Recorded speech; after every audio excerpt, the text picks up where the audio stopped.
Good evening, brothers and friends. Thank you for joining the Rubicon Masonic Society together this evening, December 14th, 2020. On behalf of the Rubicon Masonic Society, I want to thank you for joining us this evening, which will be part 7 of our 8-part virtual Masonic education series entitled Discovering Freemasonry. This setting is aimed to be very instructive, as you know if you've attended in the past, with a progressive focus of a man's journey through Masonry from beginning to present day. The Rubicon Masonic Society is an invitation-only private group of Master Mason Freemasons located in Lexington, Kentucky.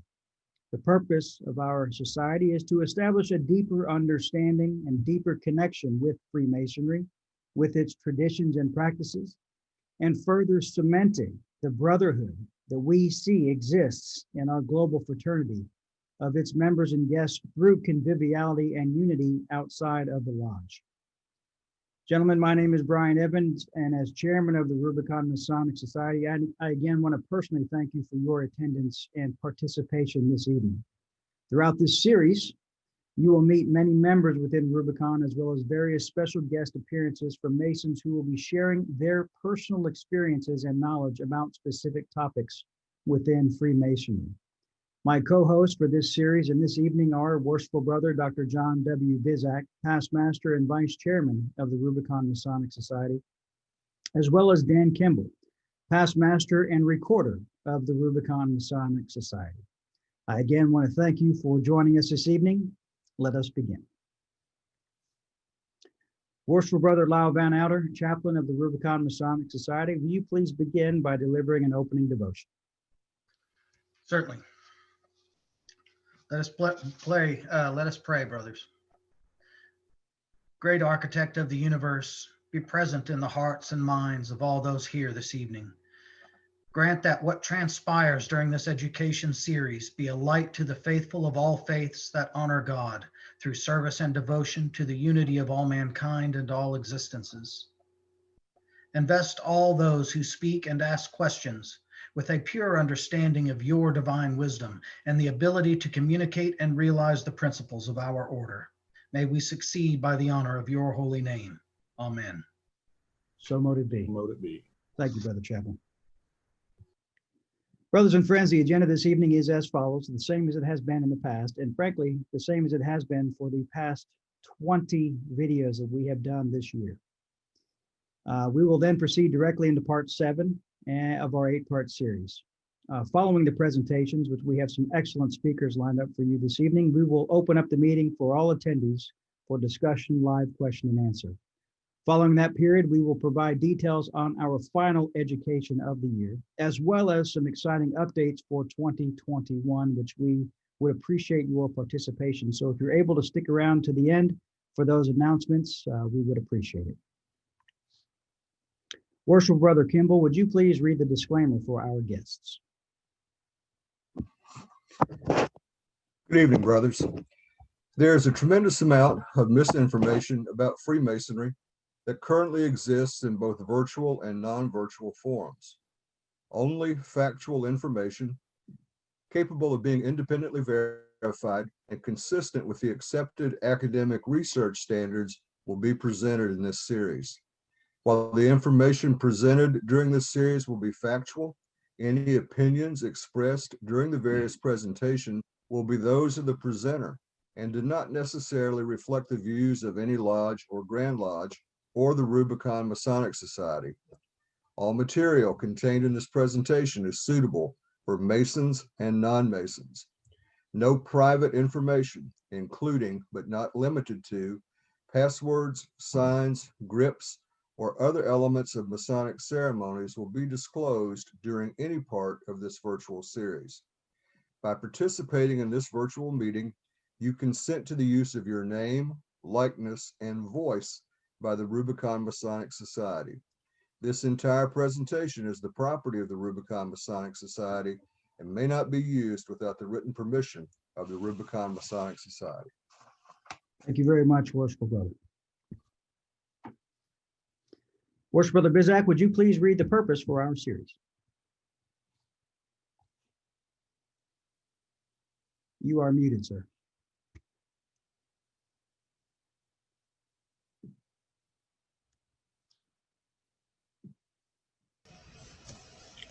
Apologies, brother. No problem. Go ahead.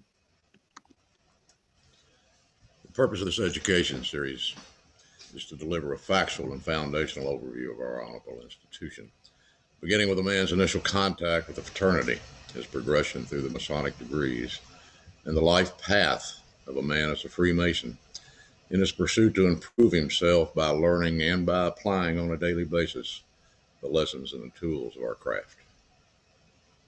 Thank you very much, worshipful brother.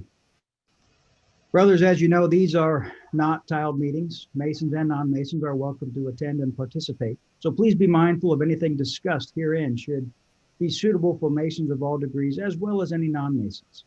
Gentlemanly manners are, of course, to be expected at all times. We request no alcohol, no smoking, no food or foul language to be permitted. There will also be no discussions of politics or religion at any time. Attendees may be removed if not following this protocol. Some recommendations to help make this an enjoyable evening for you all is to please type your name and the lodge you are from under your picture or video to better identify yourself to others. Please be patient should any technical difficulties occur. Please enable your video camera so other attendees can see you. Please reduce background noise and keep your microphone muted when not speaking. Please turn off all other computer programs and try to eliminate other outside distractions in your environment. Brothers, this 8-part Masonic education series is called Discovering Freemasonry. Upon our studies and surveys in and outside of Rubicon, we have consistently learned that new and even veteran Masons were never provided a good explanation of the fundamentals that can be delivered in a basic overview such as this, hence the birth of this series. So far, we have gone through 6 episodes, and tonight will be the 7th, where we dive into the discussions and stories of living life as a Freemason. Again, please understand that within the period of time allotted in these episodes, it would be impossible to cover every piece of the puzzle in this Masonic journey. And we encourage you to remember and not assume that all men enrolled in this series are of the same level of Masonic instruction. Some may not be Masons at all, as we know. While some participants will undoubtedly desire more in-depth discussion, others will be and may be encountering some of this information for the first time. Tonight we will be discussing living as a Freemason. We have broken this overview down into 3 speakers. First, Right Worshipful Brother Tom Jackson will speak on his journey. Second will be Worshipful Brother Barry Easton. And third, Worshipful Brother John Cameron. And now I will hand the microphone over to Worshipful Brother Bizak to provide an introduction to our speakers. Thank you, brothers. Worshipful Brother John Cameron was initiated, passed, and raised in Menace Lodge 67 on the register of the ancient Free and Accepted Masons of Nova Scotia in Parksburg, Nova Scotia. John's been with us for most of our virtual meetings in this and the previous series. He's currently a member of John Albro Lodge 122, Safina Perennis Lodge 139 in Halifax, and a member of the Nova Scotia Masonic Study Circle. He's past master of Albro Lodge and currently the treasurer of that lodge, in addition to serving as secretary of Sophia Perennis Lodge. John is currently the elected representative for Halifax District 2 on the Board of General Purposes, and a past Grand Director of Ceremonies and past district chaplain. Right Worshipful Brother Tom Jackson was Grand Secretary of Pennsylvania for 20 years and the Executive Secretary of the World Conference of Grand Masters for 16 years. Tom may well be the most traveled American Mason today with a long and glowing career in Freemasonry. His list of honorary ranks in 20 Grand Lodges around the world, his published papers, his membership on Masonic boards and foundations, and work around the globe would take much longer than this meeting allows tonight to go through. So let it suffice to say that he has received medals of honor from 32 Grand Lodges around the world for his service to Freemasonry. He's also been with us most of all the Rubicon and previous virtual meeting series, and he's an honorary member of Rubicon Masonic Society. Worshipful Brother Barry Easton has been a member of the fraternity since 1994. He's past master of Greenup Lodge here in Kentucky, and a member of the Valley of Covington, 33rd degree. Always a straight talker, his writings have appeared in several Masonic publications, and Barry is a regular attendee to our meetings as well. Worshipful Brother Eastham is a member of the Rubicon Masonic Society. We welcome all three brothers tonight for their presentation, Living as a Freemason. Brothers, the floor is yours. Right, Worshipful Brother Jackson, take us away, sir.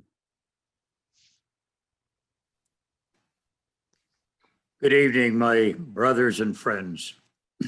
It's a great pleasure for me to participate virtually once again in a program of the Rubicon Masonic Society. As many of you know, I have been a great proponent of the need for Masonic education, and the Rubicon Masonic Society has been performing that function admirably. Around 20 years ago, a friend of mine whose son was going to receive his Eagle rank in the Boy Scouts of America asked me if I would write a letter congratulating him on this achievement. One paragraph that I included in my letter was this: I emphasize to you, however, that along with this achievement of this rank, there comes an assumed responsibility to present to the world what it means to be an Eagle Scout. You have now taken on a role that you must exemplify your best to society, and be assured that more will be expected of you because you are an Eagle. Others may sully their name without acknowledgement, but you as an Eagle Scout cannot expect the same. This same paragraph can and should be applied to every man who has received the rank of Master Mason. Each of us who has been awarded that title serves as a visual image of Freemasonry to society, and more is expected of us as an example of what is morally and ethically correct in society, and frankly, even more than what society accepts today. My brothers, it is an honor to be received into the oldest, largest, and greatest fraternity that has ever existed. And I can think of no greater honor that one can receive in Freemasonry than that of receiving the title brother. A very good friend of mine, a career military man and former executive secretary of the Masonic Service Association, Brother Stuart M.L. Pollard, told me of an experience that he had while serving during World War II. Following the liberation of the Philippines and during the first meeting of a Masonic lodge in Leyte, he was sitting in a lodge room where Brother and General Douglas MacArthur was also seated. The master of the lodge addressed General MacArthur as a Supreme Allied Commander. When MacArthur arose to address the lodge, he stated, "When I entered this lodge room, I surrendered the title of Supreme Allied Commander and assumed the title of brother. I would appreciate being addressed as such." Now, General MacArthur, as great a man as he was never known for his humility. And yet, when seated in a Masonic lodge room, he wanted to be addressed as brother. What a great testimony to that title. For many men, the definition of Freemasonry as a way of life becomes a reality. There is a transformation that causes him to live a different life, a giant step in living as a Freemason. There is also an acquired trust to one brother of another through what we refer to as the mystic tie. I give you an example. When I moved from the small town in which I grew up near the big city of Philadelphia, the pump in the well that supplied water to my home broke, so I called a plumber to repair it. He gave me an estimated price of over $1,300 to replace it. I knew something about pumps, having worked in construction for a number of years, and I felt that the price was exorbitant. I called the district deputy grand master for the area and asked if he could refer me to a plumber who was a Freemason. I had the pump repaired for a little over $200. Many years ago, I read this statement referring to the craft. Freemasonry can give a man what he has not, but it cannot make a man what he is not. One of my best friends, a minister and not a Freemason, asked me why Freemasonry defines its purpose is to take good men and make them better, but we ignore those who need our help the most. My response to him was that fine porcelain cannot be made from bad clay. It is a responsibility of the church to reform men, not ours.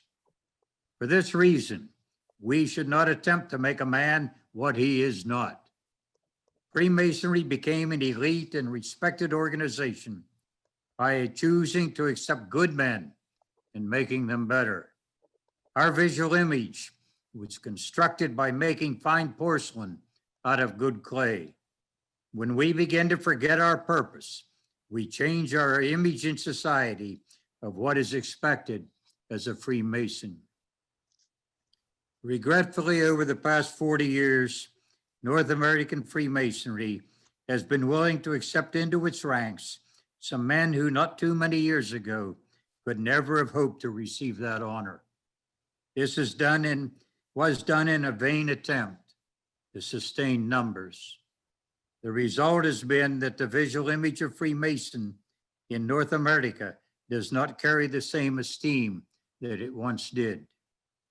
When I became a Freemason 58 years ago, I made the choice because most of the men I admired and respected in the small town where I lived were Freemasons, and I wanted to be part of them.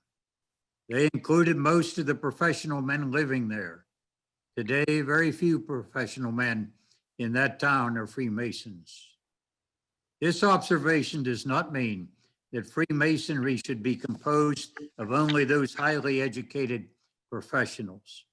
Indeed, one of the principal reasons that Freemasonry achieved the elite status was this philosophical premise to accept men from all walks of life and all strata of society and regard them as equals, with the qualification that they were good men.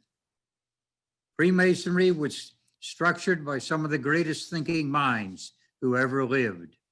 And realistically, the majority of the leadership that sustains our image in society today are men with the ability to lead and are greatly respected in their community before they become Freemasons. This does not mean that men cannot learn to be leaders, and many of our brothers acquire that ability through their affiliation with the craft. During the time I was working on this paper, I was reading a magazine, World War II History. An article in the magazine was written concerning the experience of General Jonathan M. Wainwright, the highest ranking American officer taken prisoner during that war.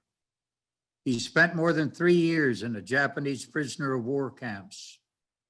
Following his release, he was advanced to the rank of 4-star general and awarded the Medal of Honor for his acts prior to his imprisonment. In the concluding paragraphs of that article, it is stated that after 41 years of service, he retired to civilian life, served on several corporate boards of directors, and became a Freemason. Does that not add a significant element of pride in us and being able to say, he was my brother? Considering the magnitude and the significance of that article, there was enough respect for Freemasonry that the author felt that it was worthy to note Wainwright's decision to become a Freemason. This is indicative of the respect afforded Freemasonry not that many years ago. 17 years of my life was spent in the teaching profession, 3 years in public schools, and 14 years in a private college.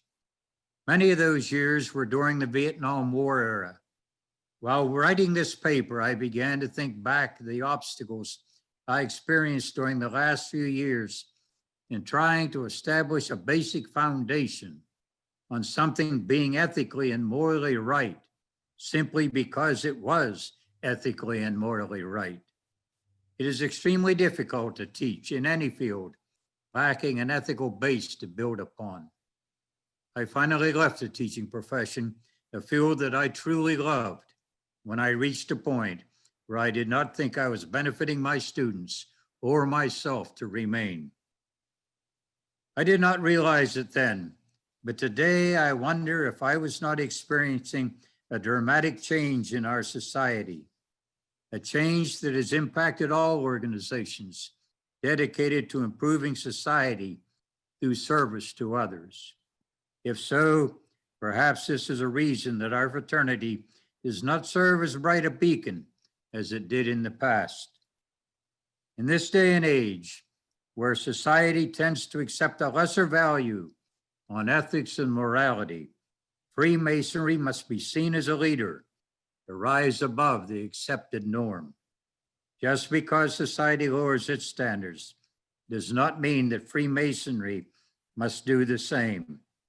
We must always pull others up to meet with us, not climb down to meet with them. My brothers, it's been a great privilege and a pleasure to be with you and to be again seen in the confines of the Rubicon Society. Thank you very much. Thank you very much, Right Worshipful Brother Jackson. You, sir, are a beacon in our fraternity, and we thank you for spreading that light throughout. Thank you. Worshipful Brother Barry, the floor is yours. Am I audible? You're good to go. All right, thank you. Thank you for the opportunity. It is indeed an honor to be asked to speak here tonight. And as we end the near of this cycle of education on the what's and the how's and of Freemasonry, we've taken a long, circuitous journey that has brought us together at this point this evening.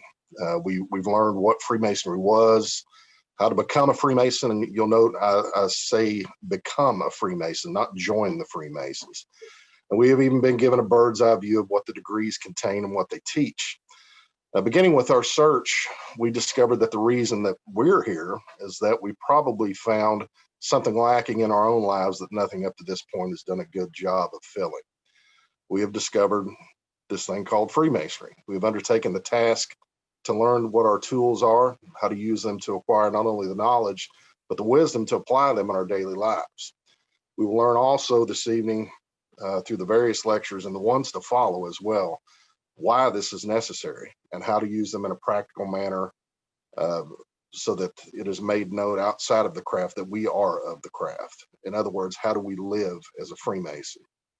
First, a disclaimer, and I feel like I need to add another one in. The views and opinions expressed in this commentary are mine and mine alone and do not reflect the opinions of any lodge or Grand Lodge, the Rubicon Society, or any other group of brothers or individual brother. This short talk is intended for an audience, be they initiates or prospective candidates, of those who have already truly accepted and grasped the meaning and intent of the craft and what it's supposed to be doing, and they are indeed serious about the practice of it. Also, the opinions expressed will be greatly condensed and may at times seem to be cut short in the interest of keeping within the time allotted for these talks. So having said that, now on with the talk. It has been said that the life of a man can be summed up in only a handful of days. The two most important are the day that you're born, and the next one is obviously the day that you die. There are only a handful of days in between that can truly affect a man to make him accept or reject a particular path in life. These can include, but are not limited to, weddings, funerals, war, children being born, and big red letter days such as that. But also in this group, we can add the subtle effect of Freemasonry. Choosing to become a Freemason, as stated above, usually comes about as a recognition that there is something in life bigger than ourselves. We've grown and matured in our own personality to come to realize that our time on this planet is very short, and that we're willing to put ourselves second and others first, and to try to make a positive impact in our own private circle and the greater sphere of our planet. So in the interest of full disclosure, I have said in more than a few of our private discussions and meetings that my personal interest in the craft leans much more into the esoteric and mystical than, statistically speaking, most other Freemasons. But I wish to put that view aside because the subtopics that draw us each here are as individual as we are individuals ourselves. My personal interests in the craft are irrelevant for the point that I would like to make this evening. So let us look at Freemasonry with the standard lens of it being a peculiar system of morality veiled in allegory and illustrated by symbols. A peculiar, why is it peculiar? Well, personally, I think this goes without saying. Know that there are possibly non-Masons taking part in this series. All I will say is that for us that are Freemasons, we know why the system is peculiar. But can a system of morality be peculiar? Yes, it can. Taking for granted that the morality taught can be readily accepted as common across most any religious or social lines, we also create and foster a shared experience that only a handful of societies or groups can boast of. In all my time of being a Freemason, I've seen it in many groups, but outside of military, police, or first responder egregores, there are few that are as strong. I've been blessed to travel a great deal in our country and in Europe, but it's always been, for the most part, for business and not personal purposes. Hence, during my travels, I was not looking for Freemasons necessarily. But when I found them, the familiarity and ease that occurs between brothers, regardless of nationality, race, religious beliefs, or even language barriers, is astounding. You are instantly put on a common level. Brothers, I ask you, what could be more peculiar than that? Now, why would we be taking a system of morality and veiling it in allegory and symbol? Why would we hide it? Well, there are multiple reasons. The end result is so that the serious truth seeker and practitioner can find these for himself and wear them in his heart so that he can live as a Freemason. In a previous presentation in this series, brother, I believe his name was Chad Lasik, I hope I got his name right, did a wonderful job of dropping some very old world concepts in this group that may have went unnoticed by many, but it didn't with me. And whether he intended to do so or not, I'll tip my hat to him. And one of the big ones was the concept of the old Hermetic axiom of as above, so below. In its most basic interpretation, the physical is a reflection of the spiritual and vice versa. This temple we build allegorically is to be reflected in our physical world and vice versa. The ancient mystery religions enacted a series of events ritualistically reflecting the theme of birth, life, death, resurrection, and ascension. Without going into specifics of ritual, it is my belief that we take part in this tradition.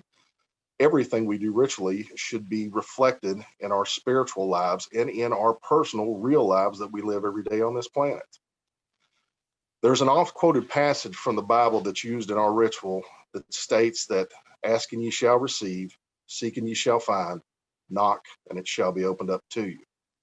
Now, my personal quest has shown me that another quote need also be used and applied to this system, but rarely is it quoted in its entirety. It goes thus: do not give what is holy to the dogs, nor cast your pearls before the swine. Now, that short passage is pregnant with hidden meaning, but the full effect is only realized when the quote is finished. And I'll finish it here.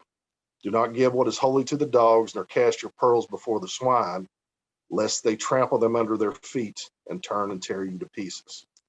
Now think about that last line. Let that sink in.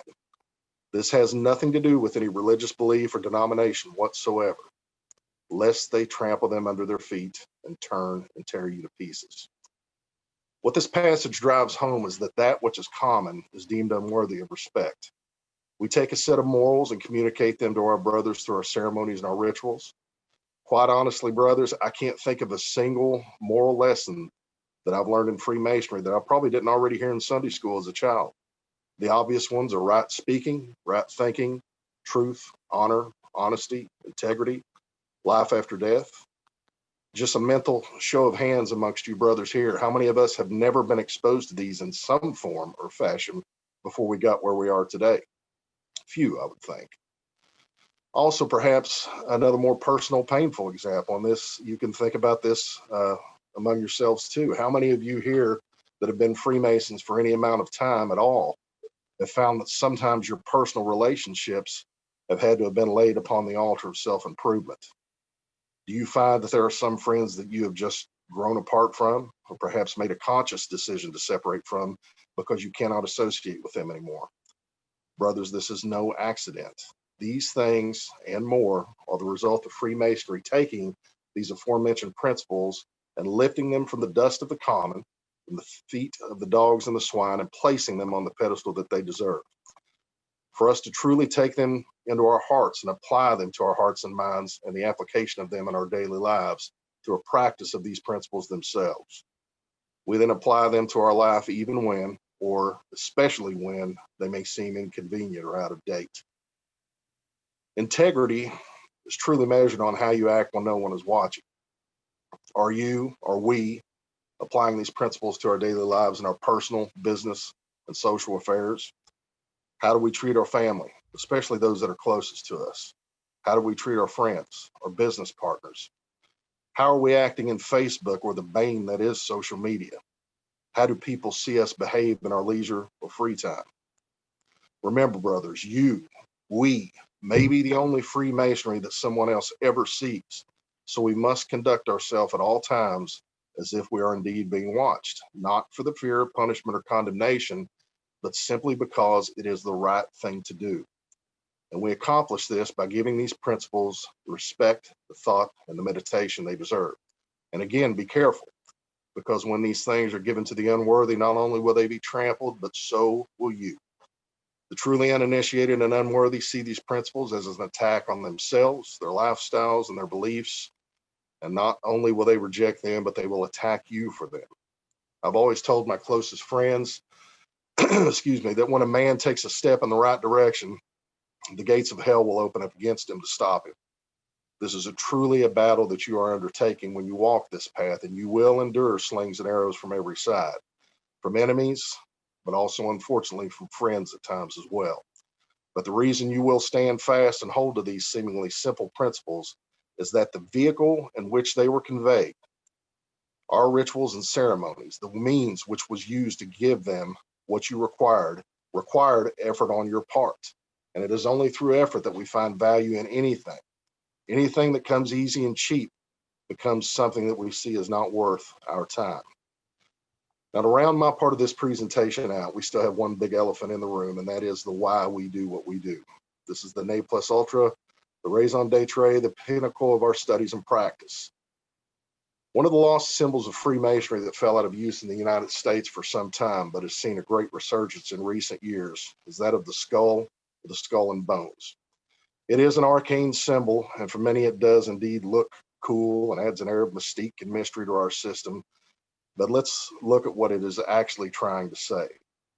Brothers, simply put, you will die. I'm going to die. One day soon or many years from now, none of us know when, we're going to be in the ground just as our forebears are now. All the Masons that I love to read about early in my Masonic career, George Washington, Albert Pike, Albert Mackey, Robert Ambelain, Girard and Cosse, Martini de Pasquale, and Louis Claude de Saint Martin, they all have one thing in common. Right now, at this moment that we're sitting here, their bones are actively turning into dust in the earth. Ours will soon. Brothers, take a look at the screen in front of you. Look at the faces that are on the Zoom call. It's a possibility that some of these will not be here with us the next time, and it could be any of us. The chain of union we form with our brothers is subject to change at a moment's notice, and none of us know for sure when. This applies to each and every one of us here tonight. Death is inescapable, it is unyielding, and it is coming for us all. So what we do here and now matters. We need to make good use of our time, because if we truly believe what we say we believe, there's a possibility that the life to come may hang a great deal on the life currently running out. Would you agree? But also, again, because it is the right thing to do. Over the door to the Temple of the Mysteries of Apollo at Delphi hung the admonition, know thyself. This prepares us for that great incoming. We all have flaws, we will all fail, but we must try again because of the lessons taught by this memento mori. This symbol should goad us on in the performance of all our duties as Freemasons to perform with zeal all the tasks given to us, lest the sun set and our labors be over. But so as not to leave us on a completely somber note, let us all remember that it is our hope, faith, or even better, knowledge of a life hereafter that buoys us up and helps us continue on in our labors. By taking the principles of the Lodge and applying them to ourselves in reflection to continue to build ourselves and consequently each other up, we will achieve this great end. How we do this will be individual to each of us and is outside the scope and limits of our discussion in this series, but these constitute to me what the true secrets of Freemasonry are. Hence, they cannot truly be communicated. So the sum of the law and the prophets is this, brothers. Rule number 1, love God with all your heart, soul, and mind. And rule number 2, love your neighbor as yourself. These are the best ways to show that you do truly love God, by how you treat your neighbor, who like you is created in his image. Do these things, all the rest will become details, and all else will fall into place. Brothers, I thank you for your time and the honor of being able to speak to you all. And I wish you all Merry Christmas and a Happy New Year in advance. Thank you. Thank you very much, Worshipful Brother Eastham. Don't get too comfortable because you said a lot of things that we want to come back to, but thank you for your presentation. Outstanding frame of reference. And finally, Worshipful Brother John Cameron.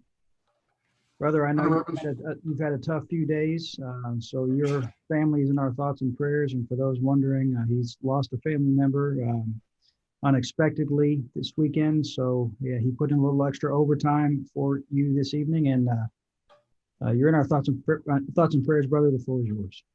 Well, Brother Evans, thank you. Brothers and friends attending this call, I do appreciate the time, and also I appreciate being able to spend the time with you all.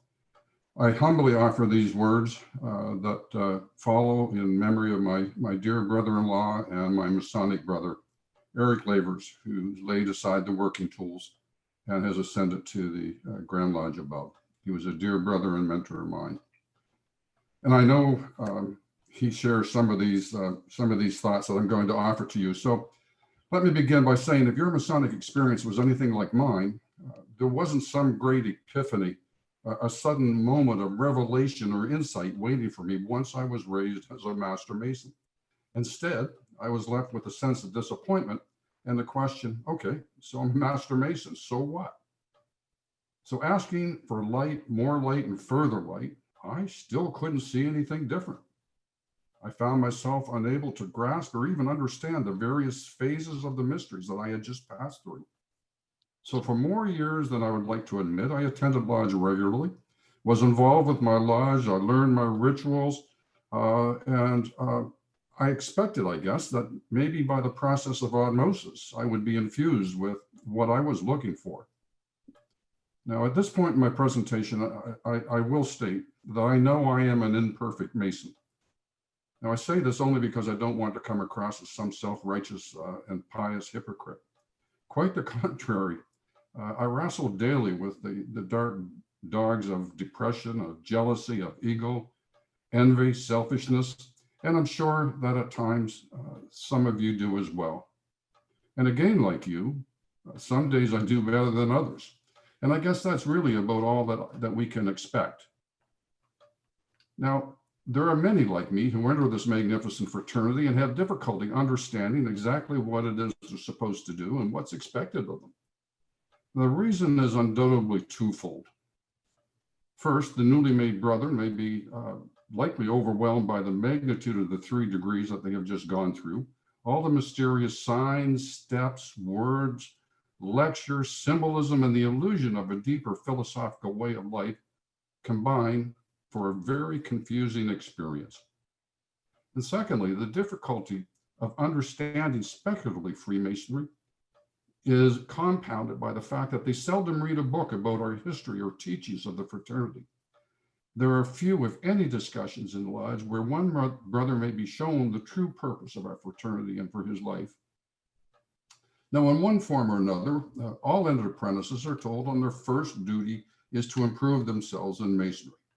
Now, how many of us truly undertake that duty from the start? Some never do, and some start sometimes long after their raising. Now, we find Freemasons who can recite pieces of a ritual without error, but yet are not capable of giving an intelligent Masonic meaning of the same. So reflecting on the charge given to me as an entered apprentice, and I quote, "During your leisure hours, that you may improve in Masonic knowledge, you are to converse with well-informed brethren, who will be always ready to give as you will be to receive instruction." Well, whether it was myself or in Masonic ignorance, fearing to ask a question of well-informed brethren, or how I would even recognize such a well-informed brethren, I continued on my way in Masonic darkness. Now, a few years after being raised, a curious thing happened. I was given a book on Masonic history, and then another book, and then yet another book. And as each book appeared mysteriously, I began to find myself surrounded by like-minded brethren with whom I could share my thoughts and ask my questions and share the experience. So awareness of what it means to be and to live as a Mason then began for me with Masonic reading, with studying, discussing, writing, and that all became an essential part of my Masonic education as a Freemason and as my life as a Freemason. Now, it's never too late to begin, but it's always better to begin early. Understanding the fundamentals of the true purpose of our fraternity then was the beginning point of living a life of a Freemason for me.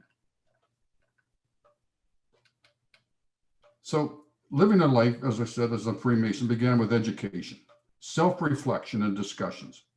I began to realize and then challenge my own prejudices, bias, beliefs, and opinions. I still do that regularly, and I dismiss those that I no longer subscribe to. This rigor and self-discipline is very hard work, and at times it can be frustrating and negative. You see, this work is a never-ending undertaking. It is the journey and not the destination that keeps me going. It's the process and not the outcome that I strive for. Now, most of us will be able to chip away the corners of our rough ashlars. But as we continue with the work and begin to need more intricate and disciplined strokes, the work becomes more tedious, exact, and in some cases likely disappointing. We need to know what we are doing and what we hope to achieve with our labor. It is at this point, in many cases, some of our brothers are prepared to live with their half-finished work, either from a lack of interest or a lack of instruction. Now, when this happens, all of us suffer. We failed our brother in his greatest hour of need. Now, I'm not intending to demean the labors of my brothers. We are all blessed with different skills and abilities. Our daily challenge is to use our skill and abilities to the fullest. Now, this undertaking takes time. In fact, a lifetime, because our ashlars will never be completed. Accepting this as a fact will lessen the disappointment and frustration somewhat. Now, our personal growth and development are like suddenly being aware of your own child and how much they've grown since you last noticed them. I'm not sure of those who are parents have experienced this, but I know it's happened for me. So for the first time in a long time, I actually look at my child and I'm amazed at the change I suddenly see in them. My goodness, their feet have gotten so much bigger. Look how much they've grown. I'm not sure if there's a logical, psychological expression or explanation for this phenomena. To me, I attribute it to not really seeing for a period of time and then suddenly becoming aware. That same experience happens to me regularly with Freemasonry. Now, possibly our closeness and familiarity prevents us with seeing that things right in front of us. Now, of course, life's daily distractions play a part as well. Now, during the presentation the other week, we heard some of our brothers describe their lives as describe them as waking up, getting dressed, eating a quick breakfast either at the table or in the car, get out and get to work. And while they're at work, they put out fires all day, possibly not realizing that they are the pyromaniacs that set the fires. And then they hurry home, grab a quick bite, run errands, go to bed and wake up, and then they do it all over again the next morning. Brother Evans, you're smiling. I believe that if I had to put quotation marks around that, I think I could have attributed them to you. I'm the pyromaniac. I just didn't. Nobody ever told me. So we treat our home as if it were a NASCAR pit stop. And the same can be said for our approach to our lodge. We treat it as if it's a pit stop as well. While I was searching after being raised, I became very busy in most of our concordant bodies. I would rush almost nightly to one Masonic function to another, from one role or part to another. Now, this was also very exhausting and really not contributing to my journey of self-discovery. I was like a dog chasing its tail, and centrifugal force alone would move me forward. Now, our homes and lodges should be places where we are safe, secure, nourished, and recharged, not rushed into and get a quick tire change, etc. When I began to readjust my focus, when I no longer saw myself as indestructible, was I able to attend to my responsibility to myself and consequently to my family and to my Masonic family and to my community. We today are on a journey and we endeavor to live our obligation. We must be conscientious of our duty to those who are starting their own. If every Mason believes, feels, and understands his duty, Freemasonry will survive.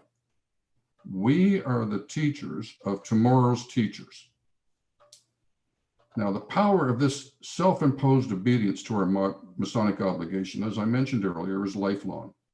This obedience is to be the basis of our action and our guide for our conduct. Now, the rewards of this obedience can be best summed up in the words of legendary basketball coach John Wooden. Success is the self-satisfaction that comes about from knowing that you have done the best that you can do. Now, in closing, I don't want to leave this message that for you to conclude that life is meant to be dreary and exhausting. We have to make room for enjoyment and humor. A sense of humor is necessary. We are raised every day to greet the day and commence our labors having been renewed. And the picture on your screen right now is from the Abbey of Saint-Foy in France.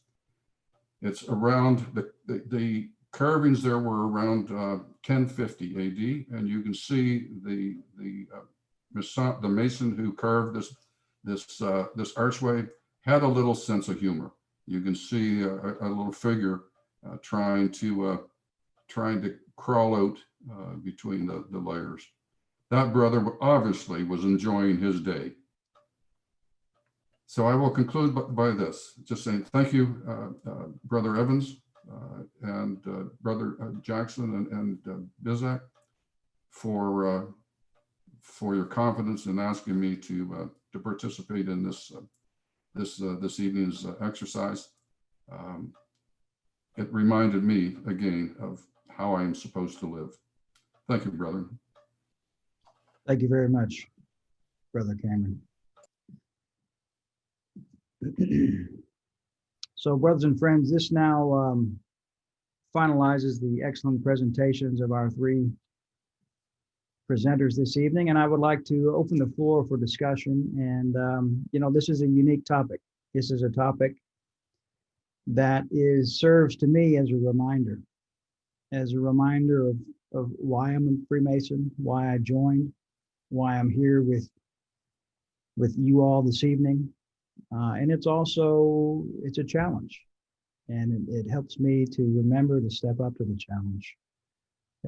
Being a Freemason is very hard work, and anything that you want to achieve in life that is worth anything is going to take hard work to attain, a lifetime to attain, as Brother Easton said so deeply and dearly. And what I'd like to do at this time is initiate some conversation within our group by calling on a few people.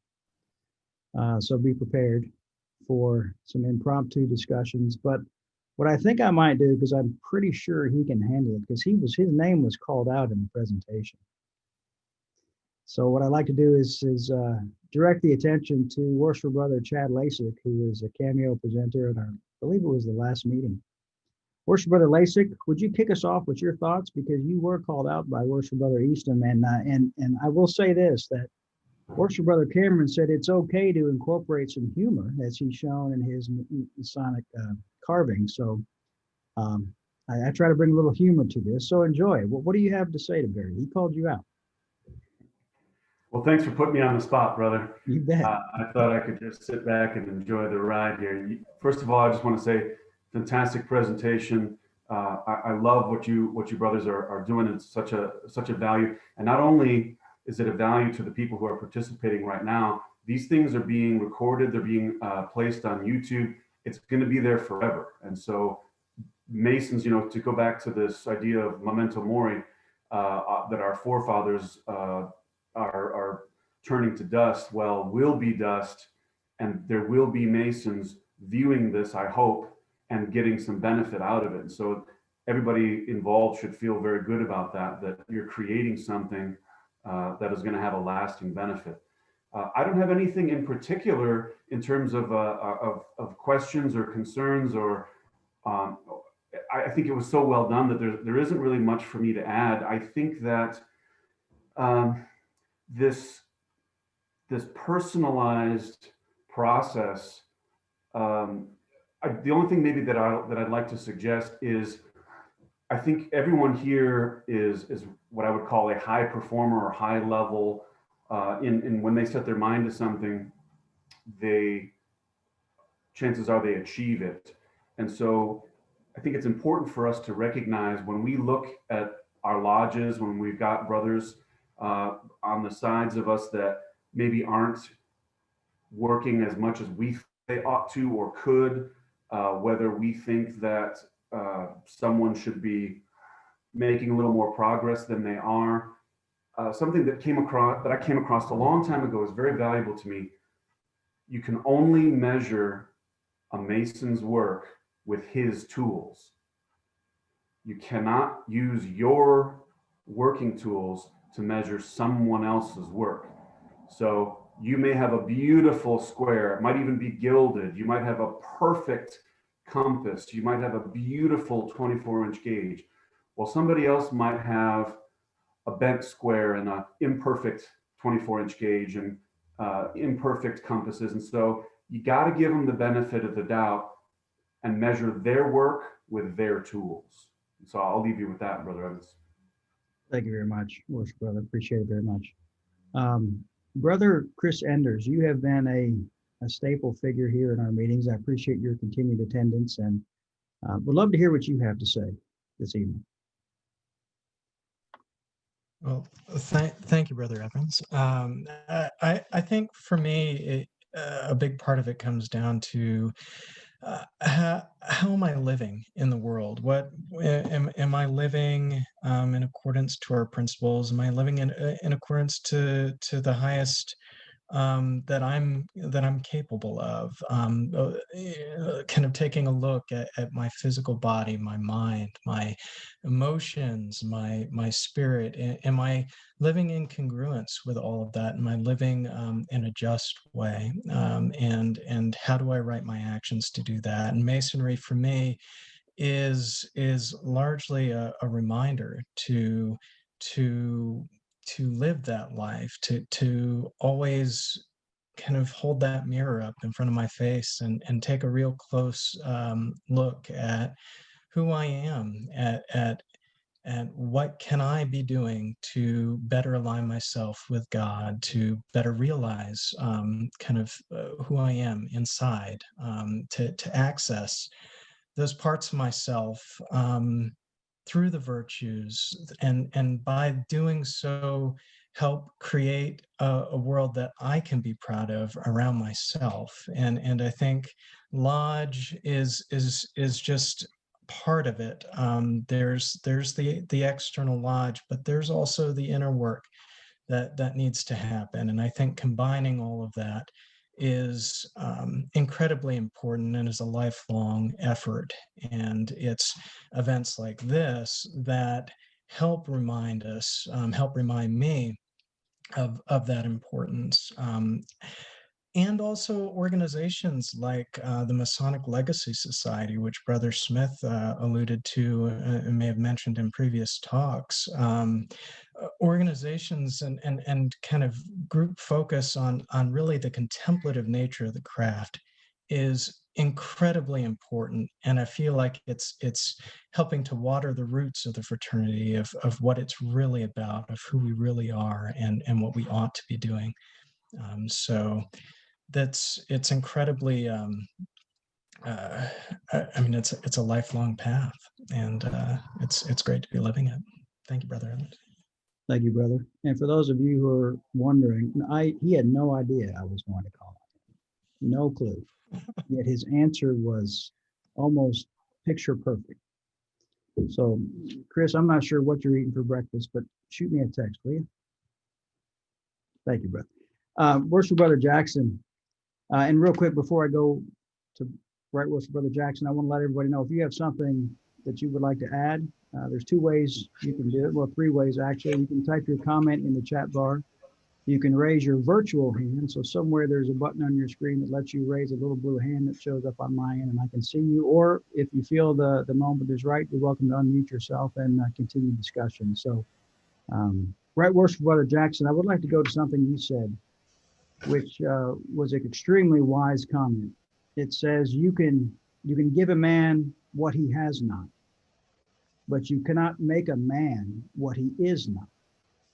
Thought that was a fascinating statement, and if you could elaborate a little further on that, I would appreciate it.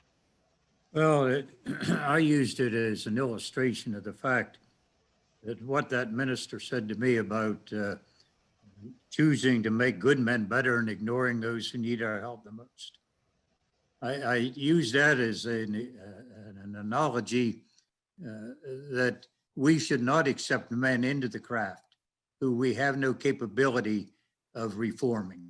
It is not our function to reform, and it is not our function to change the world, as I have emphasized in a number of my papers that I presented. Our purpose as a fraternity is to make good men better, and it's then the responsibility of the good man to change the world. We cannot function as a Reformation organization. If we do, we would totally destroy what our projected image is in society, and that we must work to build again. At least that was what I was trying to emphasize. Is that an answer to your question? Absolutely. I thought it was a great analogy and probably couldn't be better said. Thank you, brother.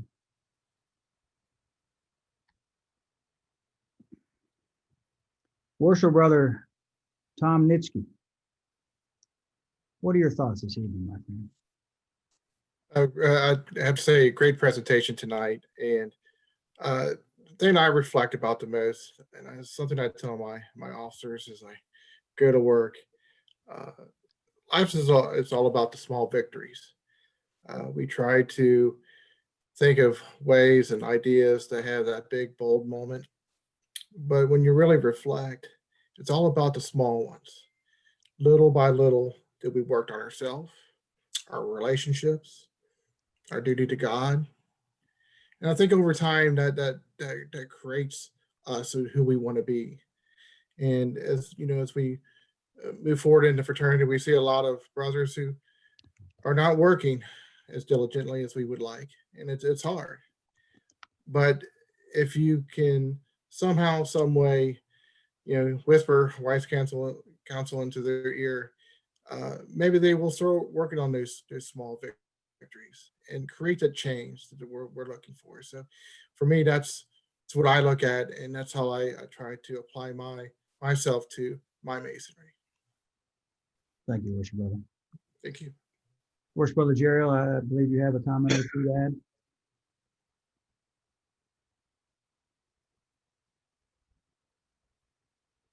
You're muted, brother.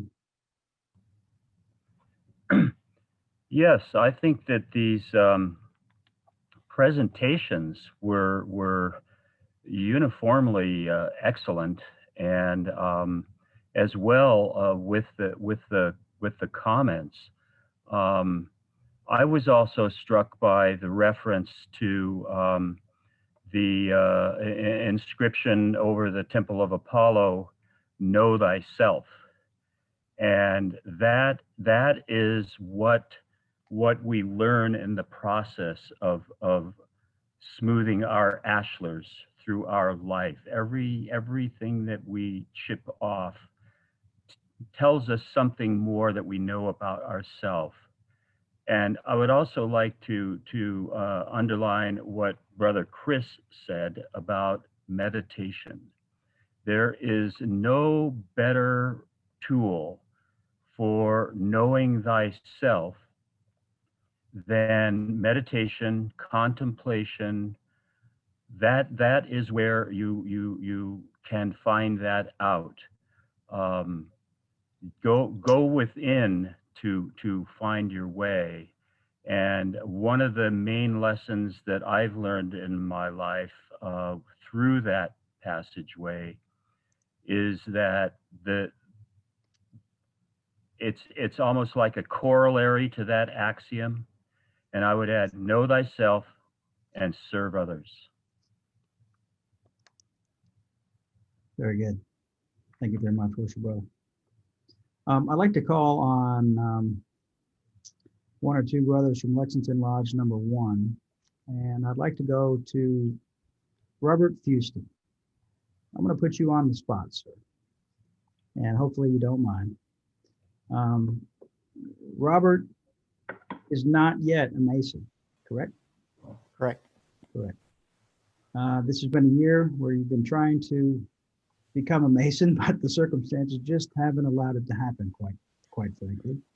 Now, that being said, we'll be very curious to hear your input on what you think living as a Freemason is or should be from someone who is not yet a Mason, but will be becoming a Mason soon. And no answer is right or wrong, just your perspective. Well, off the top of my head, of course, is living your truth. And to do that, you do have to know yourself. And so the more I decide or realize what is the right thing to do, and just do that. And sometimes I myself get caught up in thinking, oh, but you know, what are they going to think? But if you know what's right to do, it's the right thing to do, and to take that step no matter how hard it is. I feel like Freemasonry allows us to learn ourselves better. And by doing that, that we can live our more authentic self. That's a great point. That's a great point. Thank you for sharing. Brother Crickard, I'm going to come to you, sir. What does living as a Freemason mean to you? And you are an entered apprentice. We'll be delivering your proficiency next Monday, and I assume that you're sharp as a tack, correct? Yes. Sharp as a razor. There you go. Thanks to Brother Lyle, Brother Jerry. So we have some great instructors. Yeah, they're outstanding. And I want to actually, I guess, what it is to be a Mason. I'm just sitting here thinking. I'm trying to, use some of the stuff, thinking about what was discussed tonight. So to know myself. So I do know myself, and that makes me very thankful that I'm a Freemason and that you all found me worthy to allow me to become a Freemason, because I sort of do know myself, and I'm not just a rough ashlar. I am a sharp, jagged rock I'm a bad piece of stone. So I'm really blessed to be allowed to join this brotherhood. And sometimes I'm sitting here listening and I'm like, man, if these dudes even knew who I really was, they would have been like, nope, you're not in. So I'm really, like I said, blessed to be allowed this opportunity, and hopefully I'll live up to the expectations and prove myself worthy to everybody who preceded me, and hopefully become an example to all those who precede me. I guess that's all I have right now. Brother. Well, let me reinstill some confidence in all the other brothers that you just thought, what the heck did we do? Let this guy into the West Gate. I know you, Brother Crickard. You're a good man. You're a great man. And you're a great asset to our fraternity and our lodge. So thank you for your commitment to our fraternity. Thank you for saying that. Appreciate it. Gentlemen, I'll call on everyone because I enjoy the conversation, and there's not many things I'm afraid of except for John Bizak. So speaking on that token, how about Worship Brother Bizak? I know you have some wise comments up your sleeve there, sir. Well, first of all, well articulated, brothers. Those of you gave presentations tonight. That's really remarkable how the three of you dovetailed your comments into this presentation. Brothers, I'll be brief. My personal philosophy about living life as a Freemason is something I suggest to other brothers, especially younger brothers who've been in our classes over the past decade, is that if you really wish to live life as a Freemason, then you have to be an example of what you are striving to become. And if you can be the example of what you're striving to become, I believe your chances are enhanced that you'll acquire the self-discipline. You'll work to maintain yourself as that example to others, thus improving yourself. Thank you, Worship Brother. Brother Bruce, did I see your hand raised? Yes, you did, sir. Couple things. The one, I think it was Brother Jackson said that during part of his presentation, maybe Brother Barry's, about knocking at the door, seeking, knocking, and it would be answered. I've been reading a book called Draw the Circle by a minister up in Washington, D.C., and it's about prayer. And the one thing that he said is that too many times we look at that and we've known about it and we have applied it to our lives as Masons and becoming a Mason, but that in its fullest measure, it applies to prayer. And I like that so much because it's given me a new insight that sometimes we fail to seek, we fail to ask, and we do not expect the grand architect to ask or answer in full measure. That was quite an insight that it gave me recently as I'm reading this book. And I haven't even started to get into what it means, but basically it's taking a stance, drawing that circle in the sand around yourself and committing to God.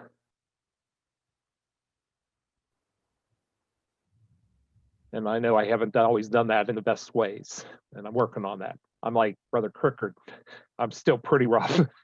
So the other comment that would be to Brother Cameron is I loved that last picture of the humor, and it reminded me of what we call a schmo.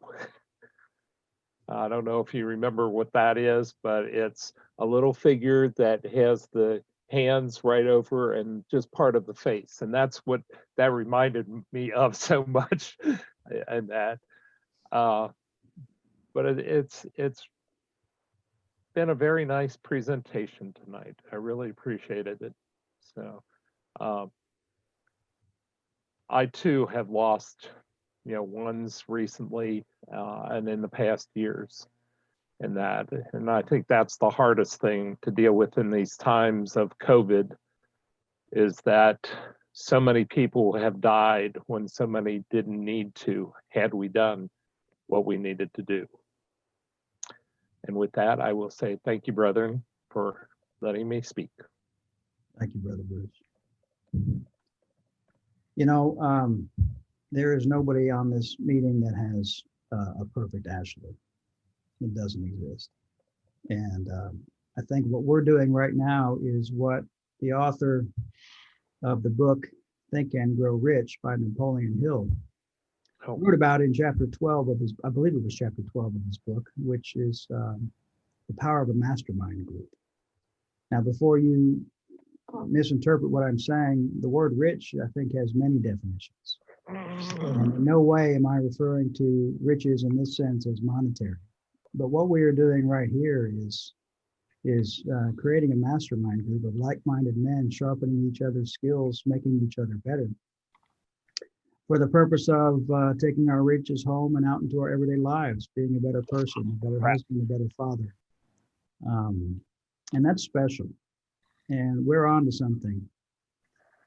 So as difficult as this pandemic has been for everyone's lives, and interruptive it has been, or disruptive rather, it has been, some special things have come out of it.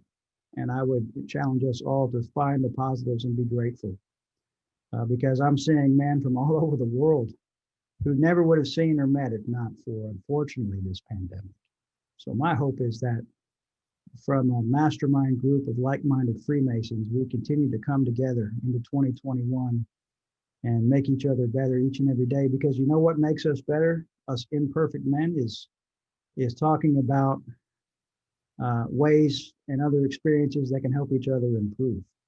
Stories, sharing, you know, this is a little bit therapeutic, I think, a little bit as well. And I'd like to call on a brother, and a brother, your accent is quite thick, so I would encourage you to speak clearly. Brother Daniel Marinov from Bulgaria. You have been a regular figure and face on our Zoom meetings, and I appreciate your attendance, as well as Right Worshipful Brother Flamin Matev. I believe I'm pronouncing that correct, hopefully. I would like to offer you guys a few minutes to just offer your input on this series that we put together from Rubicon, and why you continue to come back meeting after meeting, and you're so far away. Daniel, you're first, please. Do I have you, Daniel? Maybe you're frozen.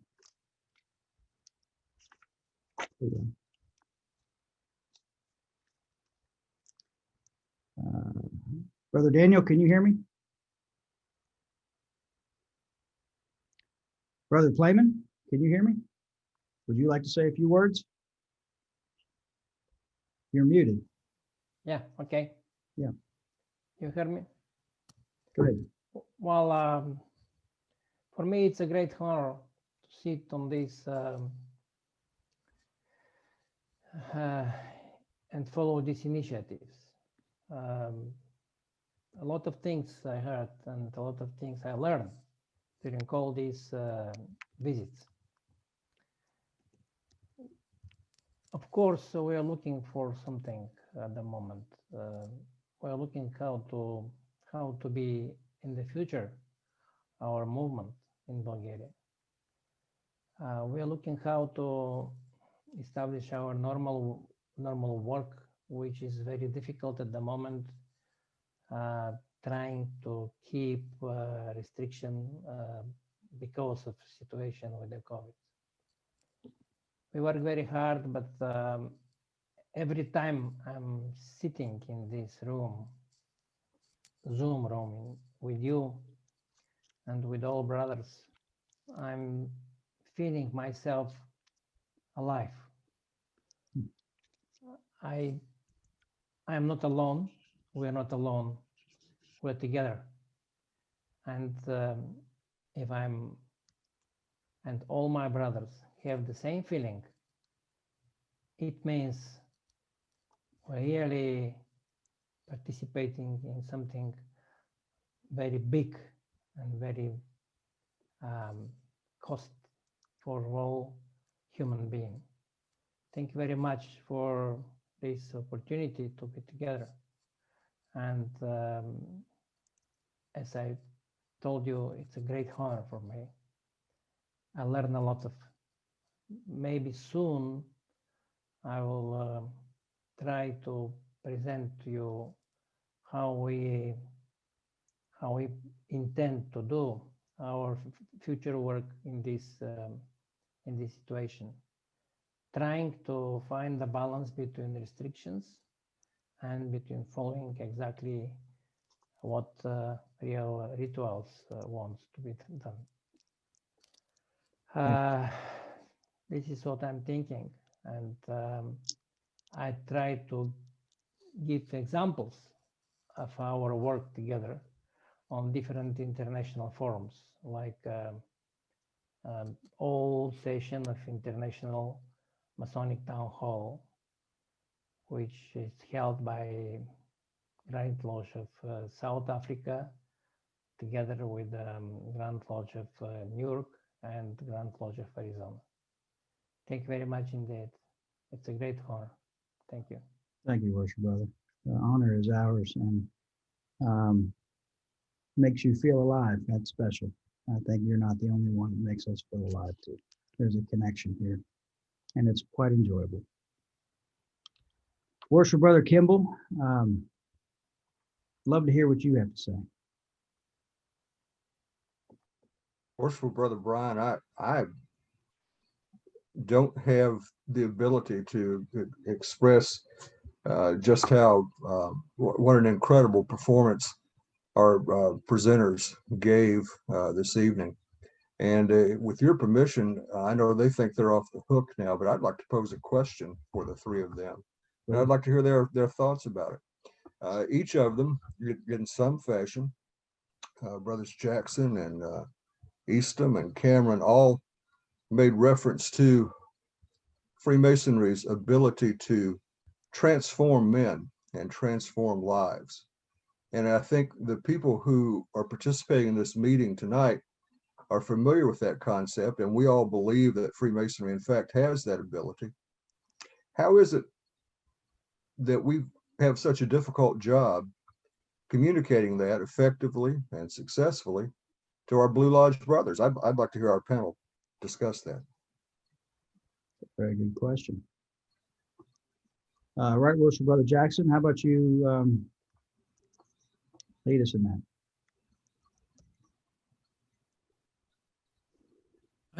I don't know if it's possible to convey to a brother the transformation. I think the transformation has to be felt within each individual Freemason.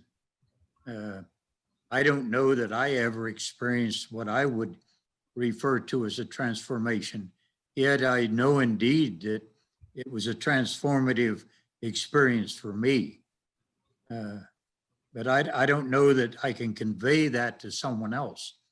I wish it were possible, other than to emphasize to the individual brother what his responsibility becomes when he becomes a Freemason. And to go back just a minute to that comment that I made in my presentation, that you can give a man what he has not, but cannot make a man what he is not. What I'm essentially referring to there is a necessity for us to guard the West Gate. I don't think anyone accepted into the craft that perhaps lacks the qualifications to be a Freemason will ever experience a transformation. And that's the reason the average expectancy of a member today joining ranges down to 2.5 years before he's out of the craft. He simply never experienced that transformation. And frankly, I think it's probably our fault by not giving the man what he had not. I hope that answers for you. Thank you, right, Worship Brother. Worship Brother Barry, would you like to pick up on Worship Brother Kimball's question? I'm going to have to go with it's really just about the same as what Tom just said. We really don't have anybody to blame for any of these problems but ourselves. Dan, when you asked that question, though, my mind immediately reframed it in that I would say, and again, it's just my opinion, I would say those that have ears to hear do hear it. But the message doesn't get out on the great scale that we want it to, because probably we're not supposed to be as big as we are anyway. You know, we're composed of a greater cross section of society that might be, you know, we may be composing ourselves, and this goes back to guarding the West Gate, of a greater cross section than we were meant to. You know, we just, too many men, simply put, are just getting in that are really not interested in hearing that sort of thing. And we've all seen it. I mean, I'm not trying to say that to be harsh, but we've all seen it. We know it happens, and that's one thing that I would say, that would definitely be the case, because I think those that do need to hear it, hear it. You may not know it. The seeds that any of us sow with any of the guys that we interact with on a personal level, or on, you know, on the level of the lodge, what we do, we may not see the yield from those seeds, but you know, they're planted, and the ones that need it, they're getting it. But you know, the things that we complain about now, I don't want to go into too much. This will take us into another topic, but I mean, they were complaining about these same things 150 years ago. If you go back and you look at some of the more obscure writings of guys like Albert Mackey and Albert Pike, for example, they specifically mention these sorts of things that we try to address with things like the TO movement. So it's nothing new. I think it's always been this way, and we just deal with it how we can. I don't know if that's dodging your question or if that sort of answered it or not, but that's what immediately came to mind. Well, you also said at the beginning of your presentation, Worshipful Brother Barry, that we're looking for members that want to become a Mason, not join Freemason. So, and finally, Worshipful Brother Cameron. Thank you, Brother Evans. I live on the Atlantic Ocean, and I'm very much in tune to the cycles of the tides. And the tide will come in and the tide will go out. And I live in an area with the highest tides in the world. The difference between high tide and low tide on the wharf up home is 38 feet. So the water comes up 38 feet and it goes 38 feet. So the reason why I mention that is that there is a cycle, and everything will work in its cycle.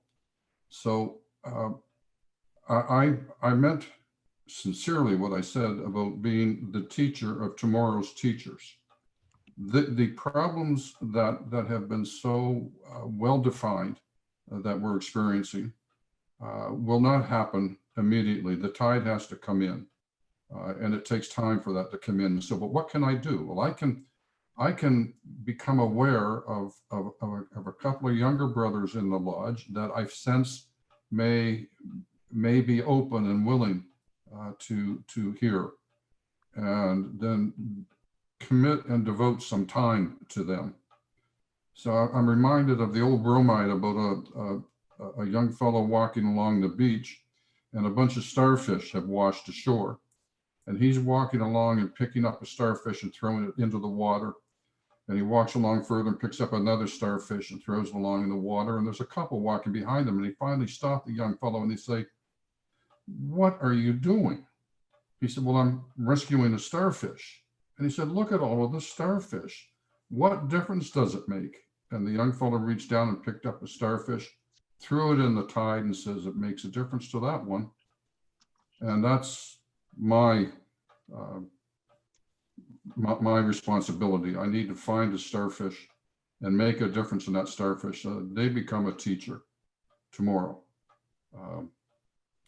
Now, the analogy I used of seeing my children for the first time in a long time also relates to me. The transformation, it's not an epiphany. It's not a fantastic shining light. It takes over time. Again, the tide. I can see, and my family can see, and my friends can see the change over time in me. And periodically, I'm able to notice that transformation or change.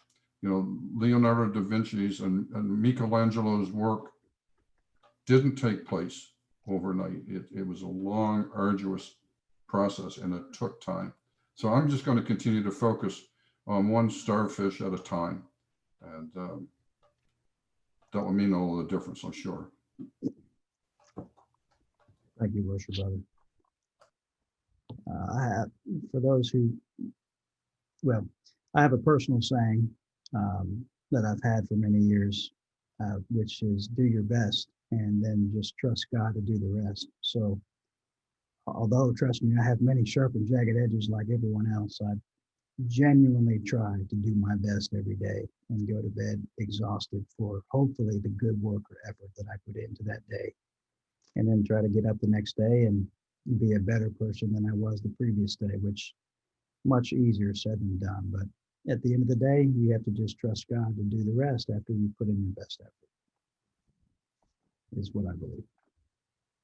I'd like to offer the floor for any final comments from any brothers, any guests, any members of Rubicon at this time. Brother Brian, Yes, may I talk? please. While we were talking, I was remembering that one of the great people that I have come across during my journey has been a man and a minister by the name of John Maxwell. And he has written a lot of books about leadership, about life, about journey.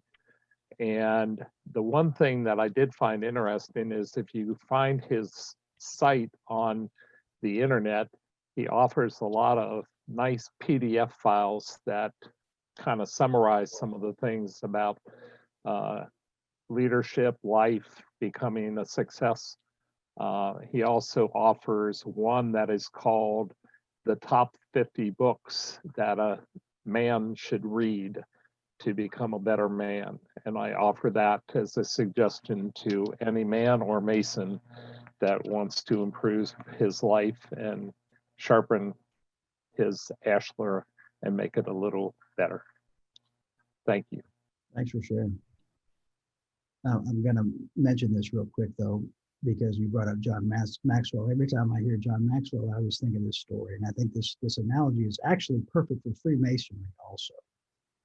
So John Maxwell was speaking at a conference one day, and a very large group of people, and this young child came up to him after he spoke and asked him, said, "Mr. Maxwell, you gave a lot of advice, but I'm really curious. I want to be very successful one day. What is the number one thing that you would tell me to do as a person so I can be really successful like you one day? What's the one thing, what's the one piece of advice you would give me to be successful in business?" And John Maxwell looked down at this young man, and he's a big guy, very deep, voice, and says, "Young man, the one thing you need to know to be really successful one day is that you need to know that there's more than one thing you need to know to be really successful." And I think that's actually an interesting analogy with Freemasonry too. There is not one thing. We're looking for one thing. We're looking for a magic bullet or a magic wand, and it just doesn't exist. It's the journey, the everyday journey, and the lessons we learn from each day. Each day is a transformation on some level. So I had to share that. Any other final comments or good stories or analogies that might help us be better tomorrow than we were today?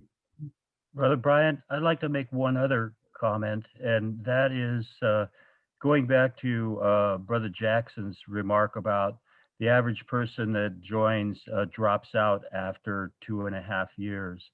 I was in college when I was raised when I was 21, and having the same experience that has been testified to by several others here, I didn't actually become active in Freemasonry until I retired. And during that time, I studied a lot of esoteric teachings, and I just didn't believe that including Freemasonry, and I was not aware that there were Freemasons that were doing that. After I retired, I visited a couple lodges. I found out that is going on now, that it's a changed world from what it is. It's never too late. I started at 65 being an active Mason, and I've spent the last 10 years really concentrating on Masonic education. And I think if we let other people, Masons that aren't active, and other people that might be interested to know that the fraternity is turning toward its past and restoring the whole idea of truly transformational initiatory order. And I think we could bring back a lot of old guys that still have tread on the tires, and a lot of new guys that are looking for an experience that is available, but you really have to look for it and get the right lodge. Indeed. Well said. Last call for any other final comments from the floor. Good evening, brother. My name is Paul Chagger. I'm from Ontario here, and I've been listening to this presentation. It's a great presentation. I'd like to thank the presenters for being on here.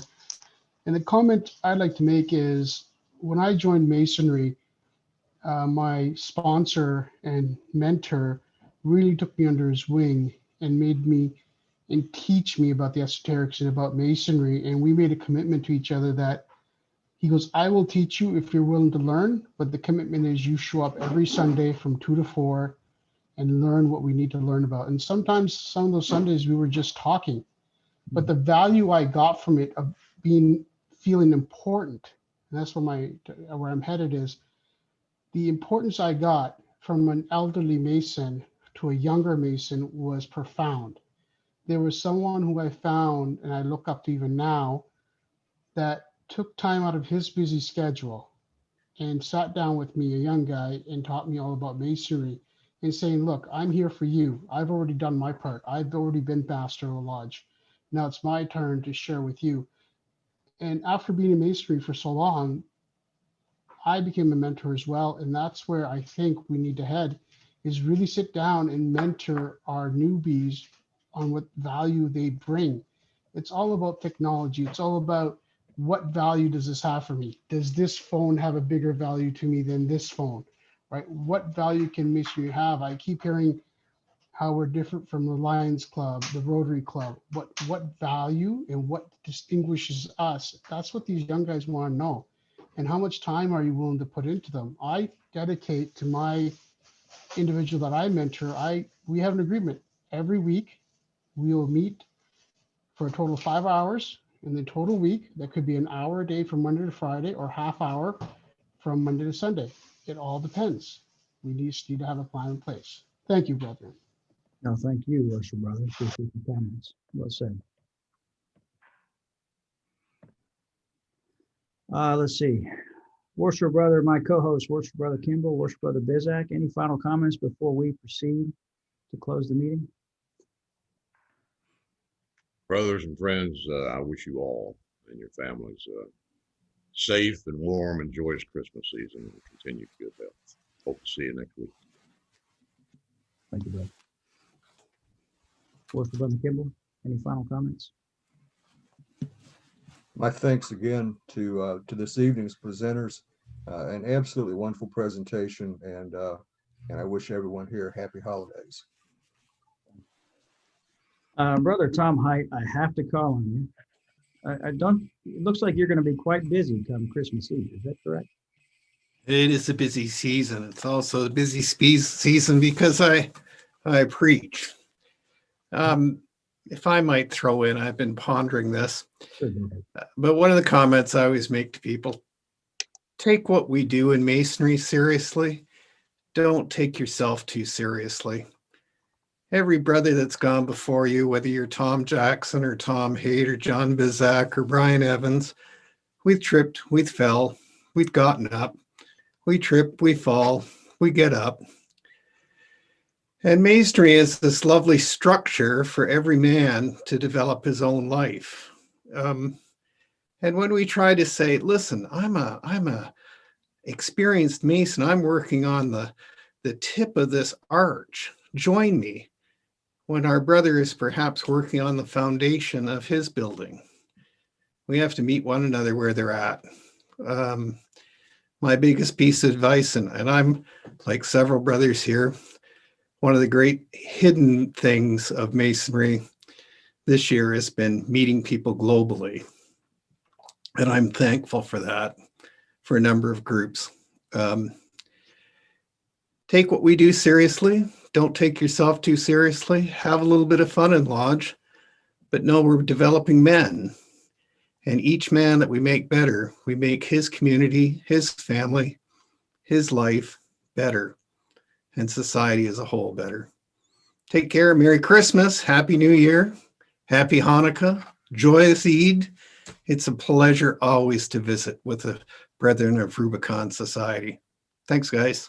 Thank you, brother. Appreciate those comments very much.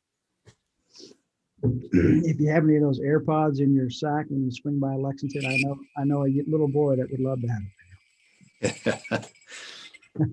You're not a boy anymore, Brian. No, I got two little ones. Yeah. Thank you, brother. Yeah, thank you. Brothers and friends, I would like to make an announcement to inform you about some of the plans that are on the agenda for Rubicon in 2021. This has been a very interesting year, a year that we've learned a lot from. And there has been tremendous feedback, excellent feedback from the brothers, not only who are here tonight, but also who have commented and sent some private notes throughout the year about these virtual educations. And in light of trying to continue this momentum into the next year, Brothers of Rubicon met last week at one of our private dinners, and we will be continuing the Rubicon Masonic education next year, once a month, every year. So on the fourth Monday of every month at 7 p.m. Eastern Standard Time, there will be a Rubicon Masonic virtual education series. We are trying to determine the best presentations and education and topics for discussion. And that being said, there is a link that I would strongly request and politely request or force you to go to if I could, to fill out this brief survey on this link, rubiconmasonicsociety.com/survey. We have lots of ideas, but we want to make sure that on behalf of Rubicon, that what we discuss and what we prepare for in these upcoming meetings in 2021 are topics of discussion that you can participate in if you like, perhaps even engage and spearhead the conversations, panel discussions. We would like to offer the floor to anyone that has an interest to either offer suggestions or to lead conversations during these upcoming meetings and see where it goes. There will be more information to follow, but in the meantime, if you could be so kind as to go to rubiconmasonicsociety.com/survey and provide us your feedback as detailed as you can do it and as quickly as possible.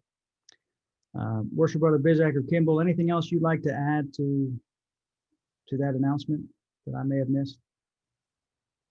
I think you covered it, brother.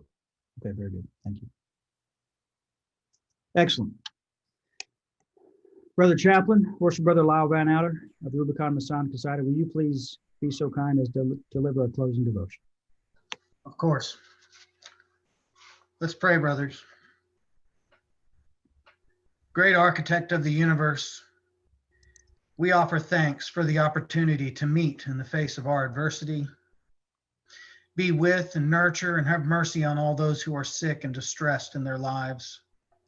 May all our efforts bring your peace and beauty, that we may manifest the primal will to good which eternally creates and sustains the universe. Amen. So motive be. So motive be. Thank you, Brother Chaplain.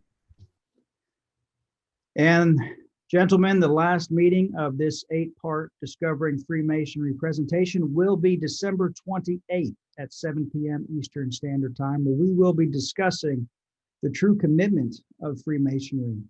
Myself, Worship Brother Bizak, and Worshipful Brother Kimball will be leading the presentation and panel discussion that evening. Encourage you to attend. It will be, again, the final meeting of this series, and we would strongly appreciate your participation in that meeting. Brothers and friends, it is always great to be with you. Merry Christmas, Happy Hanukkah, Happy New Year. Stay safe, stay healthy, and I look forward to seeing you at our next meeting. Thank you again so much for your commitment to Rubicon and your commitment to Freemasonry. Have a great night.